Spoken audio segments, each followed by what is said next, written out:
Sejam muito bem-vindos de volta ao podcast Em Contas, prontos para mais uma dose de conhecimento sobre as finanças e contabilidade dos partidos e a prestação de contas à Justiça Eleitoral. Com certeza, Bia. E como sempre, sem mistério nenhum, a gente traduz todo esse universo técnico em linguagem super acessível. Bora lá desvendar mais segredos? Este podcast é feito sob medida para quem nos ouve. Este é o nosso segundo episódio da temporada de 2021 da série Julgamentos do TSE Prestações de Contas de Diretórios Nacionais. E hoje vamos mergulhar em um julgamento importante que ocorreu em 11 de março de 2021, Bia. Ele analisou as contas de um diretório nacional de partido referentes ao exercício de 2015. Um caso bem interessante. Boa, Léo. Então, antes da gente entrar nos detalhes específicos, acho que vale a pena relembrar rapidinho por que a Justiça Eleitoral faz essa análise tão, minuciosa das contas. Com certeza. Basicamente, é para garantir que o dinheiro público, o fundo partidário, seja usado corretamente, só em atividades que tenham a ver com os objetivos do partido. E também para checar a origem de todos os recursos, de onde veio o dinheiro. Exato. E como essas contas são lá de 2015, o julgamento teve que seguir as regras da época, que estavam numa resolução do TSE de 2014. É aquele princípio, como chama mesmo, tempus regit actum, A regra que vale é a do momento. Exatamente, Bia. A regra do jogo era aquela de 2014. E é fundamental, eu acho, enxergar esses julgamentos não só como uma fiscalização punitiva, mas como uma fonte de aprendizado mesmo. Sim, o caráter pedagógico que a gente sempre fala. Isso. Tem um caráter pedagógico muito forte. Serve de guia, para os partidos, para quem trabalha com isso, contadores, advogados. Então, vamos dar uma olhada nos pontos principais que geraram mais debate nesse caso e, claro, nas lições que a gente pode tirar. O foco aqui é sempre entender o porquê das decisões, Combinado, Léo. Então vamos começar por um ponto que, sempre causa dúvida. A comprovação dos gastos. A gente sabe que a nota fiscal é o documento principal, a regra geral, tá lá na resolução. Sim. Mas, e se a documentação não tá, 100%? Se falta uma nota, por exemplo? É o fim da linha? A Justiça Eleitoral simplesmente rejeita o gasto ou tem alguma alternativa? É como na vida pessoal, Às vezes a gente perde um recibo, mas tem um extrato do banco, um e-mail de confirmação. Como funciona isso na Justiça Eleitoral? Aceita sim, Bia. Quer dizer, não é automático, mas a própria norma da época, essa resolução 23432, já previa isso, lá no artigo 18, parágrafos 1º e 2º. Embora a nota fiscal seja o documento padrão, o ideal, a Justiça Eleitoral pode sim aceitar outros documentos. Que tipo de documento? Documentos que sejam considerados idôneos, ou seja, confiáveis, para comprovar aquela despesa específica. A gente está falando de contratos bem detalhados, comprovantes de entrega de material, da realização de um serviço, relatórios, fotos, os extratos bancários que mostram o pagamento também ajudam muito. A chave é conseguir demonstrar duas coisas: que o gasto realmente aconteceu e, talvez o mais importante, qual foi a finalidade partidária daquele gasto. Certo. Nesse caso específico que a gente está analisando hoje, teve um exemplo bem claro disso. A área técnica do TSE, a ACEPA, que é o setor de análise das contas lá dentro, inicialmente questionou os gastos com eventos. Eram eventos voltados para mulheres, um tal de Programa Mulher em Ação. E por que questionou? Faltava nota? Parece que a documentação inicial não estava completa ou talvez não fosse clara o suficiente. Mas, aí no julgamento, o ministro relator do processo acabou validando esses gastos. E o interessante é o porquê. Conta pra gente. O partido apresentou um conjunto de provas, Não foi só a nota fiscal isolada.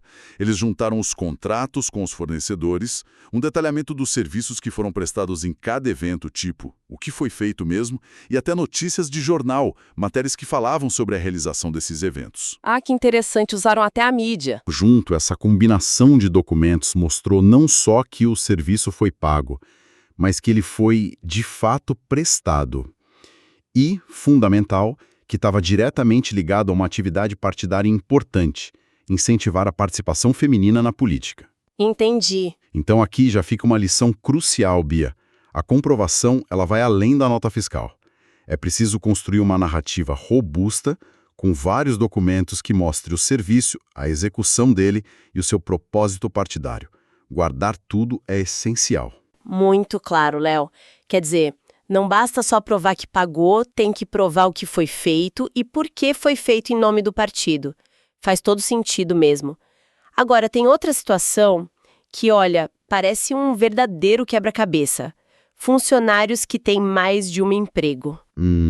Esse é clássico. Como é que a Justiça Eleitoral consegue verificar se a pessoa realmente cumpriu a jornada de trabalho pela qual o partido pagou? Ainda mais se a soma das horas, sabe, em diferentes empregos parece, sei lá, humanamente impossível. Esse é um ponto bem delicado mesmo, Bia, e super comum nas análises de contas. Nesse julgamento, a ACEPAL, a área técnica, levantou uma bandeira vermelha exatamente aí. Eles identificaram vários funcionários que, além do vínculo com o partido, também trabalhavam em outros lugares. Tipo empresas privadas, órgãos públicos. Exato. Empresas, órgãos públicos. E aí, quando somavam as cargas horárias declaradas em cada lugar, a conta simplesmente não fechava, sabe? Parecia incompatível com as 24 horas do dia. E o valor envolvido nesses pagamentos era bem alto, hein? Mais de R$380 mil. Nossa! E aí, como o TSE decidiu isso? Então, a decisão do relator aqui foi bem interessante e até gerou um certo debate entre os ministros. Para a maioria desses funcionários com essa jornada aparentemente incompatível, ele decidiu que a questão estava, digamos, sanada dentro do processo de prestação de contas. Sanada? Como assim? Mas não era incompatível? O argumento principal dele foi que investigar a fundo se houve fraude na relação de trabalho, sabe, verificar se a pessoa realmente trabalhou aquelas horas ou não, se bateu o ponto direitinho, isso seria ir além da competência da Justiça Eleitoral nesse tipo de análise, que é mais focada nos documentos, na contabilidade. Seria quase uma fiscalização trabalhista, entende? Entendi a lógica. Mas ele aceitou tudo, então? Não tudo, e aí que tá o pulo do gato. Ele manteve a irregularidade para uma única funcionária específica. O valor envolvido era uns R$63 mil. E por que só ela? Qual foi a diferença nesse caso? A diferença crucial foi a situação dela. Essa funcionária tinha um emprego de tempo integral em outro estado, bem longe da sede do partido. E o partido, Bia, não conseguiu apresentar provas concretas, sabe? Documentos, registros, que mostrassem que o trabalho dela para o partido era feito remotamente, de forma viável, ou que havia alguma flexibilidade de horário que tornasse as duas jornadas possíveis naquela distância toda. Ah, então a chave foi a falta de prova numa situação que já era muito fora do comum, né? Quer dizer, o ônus de provar que algo bem atípico é possível recai todo sobre o partido. Exatamente. Em situações que fogem muito do padrão, como essa de um funcionário morando e trabalhando integralmente em outro estado, a obrigação de demonstrar que aquilo era viável, que era real, é toda do partido. Fica a lição, né? A importância de ter registros de jornada muito claros e, principalmente, se o trabalho for remoto, ter contratos que especifiquem isso detalhadamente. Como funciona, como é o controle. Faz sentido. E vale dizer, Bia, que esse ponto não foi unânime no julgamento, tá? Teve voto divergente. Outros ministros acharam que a irregularidade deveria ter sido mantida para todos os casos de aparente incompatibilidade, o que aumentaria bastante o valor a ser devolvido pelo partido. Mas no final prevaleceu a visão do relator, talvez focando nessa dificuldade prática da Justiça Eleitoral atuar como fiscal de relações trabalhistas nesse contexto específico da prestação de contas. Entendido. Realmente a complexidade é grande mesmo. Mudando um pouco de assunto, Léo, vamos falar sobre as transferências de recursos entre os níveis do partido. Um diretório nacional que recebe o dinheiro lá do fundo partidário pode repassar essa verba por um diretório estadual que está com as contas bloqueadas, quer dizer, um diretório que teve suas próprias contas desaprovadas antes pela Justiça Eleitoral? A resposta aqui é bem direta, Bia. Não pode. De jeito nenhum. A legislação da época, aquela mesma Resolução 23.432, no artigo 52, era explícita ao proibir esse tipo de transferência. Proibido mesmo. Proibidíssimo. Se um diretório estadual ou municipal está com o direito de receber recursos do fundo partidário suspenso por uma decisão judicial, que geralmente acontece por ter tido contas desaprovadas ou julgadas não prestadas, o Diretório Nacional não pode mandar dinheiro do fundo para ele. Ponto final. E foi isso que aconteceu nesse caso. Exatamente. O partido transferiu um valor bem significativo, mais de R$ 1.700.000 para 2 diretórios estaduais que estavam justamente nessa situação de bloqueio. Estavam impedidos de receber verbas por decisões anteriores. Caramba! E o partido não tentou justificar? Tentou sim. Alegaram que as punições já tinham acabado ou que havia alguma decisão mais recente suspendendo o bloqueio. Mas assim, as justificativas não colaram no TSE. Faltaram provas concretas disso e, pior, as alegações iam contra os próprios registros oficiais da Justiça Eleitoral, que mostravam claramente os períodos em que esses diretórios estavam sim impedidos de receber verbas. E qual foi a consequência? Resultado? Irregularidade mantida na íntegra, sem tirar nem pôr. E a consequência direta foi a determinação de que esses valores fossem devolvidos pelos diretórios estaduais de volta para o Diretório Nacional. E este, por sua vez, teria que fazer o ressarcimento aos cofres públicos, ao erário. Isso mostra como a regra é rígida nesse ponto, né? E a importância de sempre verificar a situação de regularidade de cada diretório antes de fazer qualquer repasse de fundo partidário. Claríssimo, Léo. Não pode ir pronto. Agora, vamos para um tema que está sempre em pauta. A cota de gênero. A lei obriga os partidos a destinar um percentual mínimo do fundo partidário, que na época dos fatos, 2015, era de 5%, para promover e difundir a participação das mulheres na política. Mas a dúvida que fica é, o que na prática conta para essa cota? Por exemplo, pagar o salário de funcionárias que trabalham lá na Secretaria da Mulher do partido, isso entra nesse cálculo? Bem consolidada há algum tempo. A lei realmente exigia esses 5% em 2015. Hoje o percentual é até maior, né? Mas o ponto central é que o TSE entende que não é qualquer gasto relacionado a mulheres que cumpre automaticamente a finalidade da cota. Ah, não. Não. Despesas que são consideradas administrativas comuns ou operacionais, como salários de funcionárias, mesmo que elas trabalhem na Secretaria da Mulher. Ou aluguel do espaço físico dessa secretaria, conta de telefone, material de escritório. Geralmente, isso não conta para atingir o percentual da cota. Ué, mas por que não, Léo, se a estrutura existe justamente para pensar a política para as mulheres? Porque o objetivo da cota, Bia, segundo a interpretação do TSE, é ser uma ação afirmativa. O gasto precisa ter a finalidade específica, direta, de promover e difundir a participação política feminina, de combater a subrepresentatividade histórica das mulheres na política. Pagar salário, aluguel, essas coisas, são vistas mais como um gasto operacional básico do partido, necessário para manter a estrutura funcionando, e não como uma ação direcionada a esse objetivo específico de incentivo e fomento. Entende a diferença? Acho que sim. É a diferença entre manter a máquina e fazer algo específico para mudar a realidade, né? Exato. E nesse julgamento, o relator também deixou bem claro outro ponto. O partido não podia simplesmente abater do cálculo da sua própria cota o valor que ele repassou sobre isso para os diretórios regionais. A responsabilidade por cumprir os 5% era de quem recebeu o fundo diretamente, no caso, o Diretório Nacional. Ele tinha que garantir que ele aplicou os 5% do que ele recebeu. Entendi. Mas então, nenhum gasto com estrutura feminina conta? Ou alguns gastos foram aceitos? Não, alguns gastos foram aceitos sim como parte da cota, nesse caso. E aí fica claro o tipo de gasto que o TSE considera válido. Por exemplo, eles aceitaram a contratação de uma locutora especificamente para um evento voltado ao público feminino do partido. Ah, ok. Aceitaram também a produção de um programa de TV ou rádio que era voltado especificamente para o núcleo de mulheres. E aceitaram a contratação de consultorias ou treinamentos que eram focados em desenvolver lideranças femininas dentro do partido. Percebi. São ações mais diretas de promoção, né? Exatamente. Percebe a diferença? Esses gastos têm um objetivo claro e direto de promover a mulher na política, de capacitá-la, de dar visibilidade. Não é só manter a estrutura. E no fim das contas, mesmo com esses gastos aceitos, o partido atingiu os 5%? Não atingiu. No fim das contas, mesmo considerando esses gastos válidos, o TSE concluiu que o partido não cumpriu o mínimo exigido. Faltou aplicar mais de R$ 930 mil na promoção da participação feminina. Nossa, é bastante dinheiro. E qual foi a punição para isso? Corrigido pela inflação em programas para mulheres.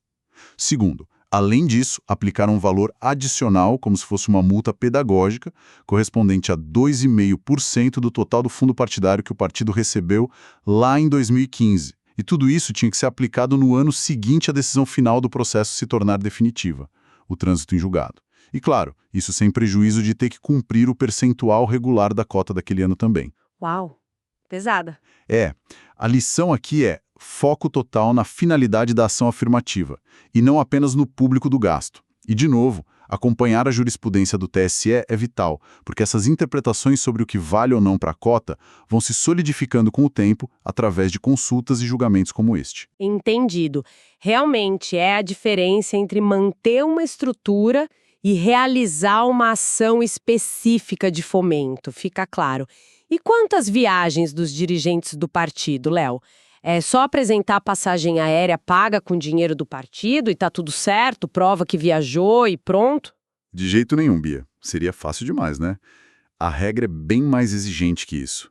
Além de comprovar o gasto em si, com a nota fiscal da agência, o bilhete eletrônico, a fatura do cartão, enfim, é absolutamente necessário demonstrar que aquela viagem específica, aquele trecho, teve um propósito partidário claro. Ah, de novo o propósito. Sempre ele. Não basta a pessoa ser um dirigente importante do partido. A viagem em si tem que estar ligada a alguma atividade concreta, a algum interesse específico do partido. Uma reunião da executiva, um evento partidário, uma visita a um diretório regional para resolver um problema, tem que ter um motivo partidário. E como foi isso nesse caso? Nesse caso que estamos vendo, algumas viagens do presidente nacional e de outro membro da direção foram questionadas pela área técnica. E olha só que interessante. Apenas um trecho bem pequeno, de pouco mais de R$ 400, foi considerado regular pelo TSE. Só isso? E por quê? Porque ficou comprovado que aquela viagem específica foi para que o dirigente participasse de um seminário sobre reforma política que o próprio partido estava organizando em outra cidade. Havia um vínculo claro, documentado. O evento existiu, o dirigente estava na programação, a viagem coincidiu com a data. E o resto? Todo o restante das viagens questionadas, que somavam quase R$ 28 mil, foi considerado irregular. E o motivo foi justamente esse. Faltou a comprovação do objetivo partidário específico de cada deslocamento. Não adianta dizer genericamente que a viagem foi a serviço do partido. Isso é muito vago. Precisa mostrar qual era a agenda, qual era o evento, a reunião, o motivo concreto e partidário daquela viagem específica. Mais uma vez, a importância de conectar o gasto à finalidade partidária, né? Fica bem evidente. Além desses pontos maiores, Léo, que a gente detalhou, houve outras questões menores nesse julgamento e, no final das contas, qual foi a decisão do TSE sobre as contas como um todo? Foram aprovadas, reprovadas? Como fechou essa história? Sim, Bia, tiveram outras falhas apontadas, mas de menor impacto financeiro. Teve uma, por exemplo, de um gasto com hospedagem, coisa de uns R$ 6 mil, que estava sem um documento fiscal considerado válido pela norma. Curiosamente, o próprio partido admitiu o erro nesse ponto e disse que já tinha até devolvido o dinheiro por meio de uma GRU, que é a Guia de Recolhimento da União, aquele boleto padrão para pagamentos ao governo federal. Ah, então resolveu. Mais ou menos. O partido alegou que devolveu, mas não juntou o comprovante dessa devolução, o comprovante do pagamento da GRU, lá no processo. Então, ficou meio no ar, né? Por outro lado, é importante dizer que outras despesas que tinham sido inicialmente questionadas pela CEPA acabaram sendo regularizadas. O partido conseguiu apresentar documentos complementares que faltavam ou conseguiu provar que aqueles gastos específicos foram pagos com outros recursos. Outros recursos, tipo dinheiro de doação privada. Exato. Dinheiro que não veio do fundo partidário. E se não é do fundo partidário, as regras de comprovação e finalidade podem ser um pouco diferentes, menos rígidas em alguns aspectos. E, para ser justo, também teve o caso de a própria área técnica, a CEPA, ter cometido alguns pequenos erros nos cálculos iniciais, tipo valores lançados em duplicidade. O relator identificou isso e corrigiu nos cálculos finais. Acontece, né? O volume de documentos é imenso. Claro, natural. E com esse cenário todo, algumas irregularidades graves mantidas, como os repasses e a funcionária, outras sanadas, outras menores, erros corrigidos. Qual foi o veredito final do TSE? Aprovaram? Reprovaram? Olha, Bia, apesar de todos esses problemas que a gente discutiu, as contas foram aprovadas com ressalvas. Aprovadas. Mesmo com mais de 1 milhão em repasse irregular? Sim, aprovadas com ressalvas. A justificativa principal para não chegar a uma reprovação total foi a aplicação dos princípios da proporcionalidade e da razoabilidade. O TSE fez um cálculo do impacto percentual das irregularidades em relação ao todo. E como foi esse cálculo? O valor total que o partido teria que devolver aos cofres públicos, que vinha principalmente daqueles repasses indevidos aos diretórios bloqueados e daquela questão da funcionária com vínculo duplo, somava cerca de R$ 1.800.000. Esse valor representava 1,96% de todo o fundo partidário que o partido recebeu naquele ano de 2015. Quase 2%. Exato. Aí eles somaram a isso o valor que faltou aplicar na cota de gênero, que não gera devolução imediata, mas sim aquela obrigação de aplicação futura com acréscimo. Somando tudo, o percentual total das falhas chegava a 2,96% do fundo recebido.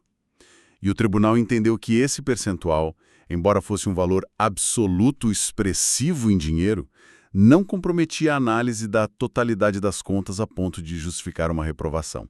Consideraram que ainda era possível fiscalizar e entender a maior parte da movimentação financeira. Entendi. É uma análise do impacto no todo, né? Exatamente. Então, o resultado final foi essa aprovação com ressalvas, mas com consequências, claro. A ordem expressa de devolver aquele 1,8 milhão e também a obrigação de cumprir a sanção da cota de gênero, aplicando aquele valor adicional corrigido. E aquela divergência que você mencionou sobre os funcionários? Sim, como eu disse, teve aquele voto divergente que entendia que o ressarcimento deveria ser maior, incluindo os valores dos outros funcionários com jornada incompatível. Mas a maioria dos ministros acompanhou o voto do relator. Certo. E para finalizar, Bia, teve um ponto bem interessante no voto do relator. Algo que a gente chama de obter dictum. É tipo um comentário de passagem, sabe? Não é o ponto central da decisão, mas que ele usa para levantar uma questão para o futuro. E o que ele disse? Ele ponderou sobre a regra atual que torna o fundo partidário totalmente impenhorável, ou seja, ele não pode ser bloqueado para pagar dívidas. Ele questionou se essa impenhorabilidade total deveria valer mesmo quando a dívida a ser paga, o ressarcimento, vem justamente do mau uso do próprio fundo partidário. Faz sentido a reflexão. Pois é. Ele até fez uma analogia interessante com a lei do bem de família. A lei protege a casa onde a família mora de ser penhorada por dívidas, mas essa proteção cai se a dívida for do próprio imóvel, como o IPTU ou a taxa de condomínio. Ele deixou essa provocação no ar. Será que não seria o caso de pensar em mecanismos para garantir que as decisões de devolução de recursos do fundo sejam efetivamente cumpridas, talvez relativizando essa impenhorabilidade em casos de mau uso comprovado? É um debate para o futuro, né? Puxa, muito rica essa análise, Léo. Deu para entender bem os detalhes e as razões por trás das decisões. Para a gente amarrar tudo agora e reforçar as mensagens principais para quem nos acompanha, quais seriam as grandes lições desse julgamento? O que fica de aprendizado prático desse caso? Boa, Bia. Acho que a gente pode destacar uns 4 pontos essenciais, que mostram bem aquele caráter pedagógico que a gente falou no início. Primeiro, comprovação detalhada é rei. Não adianta só ter a nota fiscal ali perdida. Especialmente para serviços, é fundamental ter contratos bem amarrados, relatórios claros mostrando o que foi feito, provas de que o serviço foi realmente entregue. Como a gente viu no caso dos eventos para mulheres, um conjunto robusto de provas, vários documentos juntos, faz toda a diferença para validar um gasto. Certo. Documentar tudo e bem. Segundo, o vínculo com a atividade partidária não é negociável. Isso apareceu em vários pontos, né? Nas viagens, nos serviços. Todo e qualquer gasto pago com dinheiro público, no caso o fundo partidário, precisa ter uma conexão direta, clara e principalmente comprovada com os objetivos do partido. A pergunta que tem que ser respondida sempre é: como esse gasto específico serviu à atividade partidária? A finalidade sempre presente. Terceiro, atenção máxima às regras específicas. A legislação eleitoral, as resoluções do TSE, são cheias de detalhes importantes, de regrinhas específicas. Vimos aqui exemplos claros: a proibição de repasses para diretórios que estão bloqueados e os critérios bem definidos para validar os gastos na cota de gênero. Ignorar esses detalhes pode gerar problemas sérios e prejuízos financeiros para o partido. Tem que conhecer a norma. Não dá para generalizar, tem que ver cada regra. E quarto, Bia, aprendizado contínuo é fundamental. As regras podem até mudar com o tempo, mas principalmente a interpretação da justiça eleitoral sobre essas regras evolui constantemente. O jeito como o TSE enxerga certas situações vai se consolidando, por isso acompanhar os julgamentos, ler os votos, entender como o tribunal está decidindo casos semelhantes é crucial para os partidos e para os profissionais que trabalham com isso. Ajuda a evitar erros que outros já cometeram. Esse caso de 2015, julgado só em 2021, é um ótimo exemplo de como as interpretações são aplicadas e reforçadas ao longo do tempo. Excelente resumo, Léo. Acho que ficou bem claro. Que bom, Bia. A ideia é essa, né? Trazer luz para esses temas. Prontinho. Mais um episódio quentinho para vocês. E aí, que acharam do conteúdo de hoje? Conta pra gente. Seu feedback é super importante. Comente aí. Nosso compromisso é sempre trazer informações práticas e relevantes sobre esses temas. Continue com a gente e não esquece de indicar para os amigos. Nos vemos no próximo episódio. Até breve!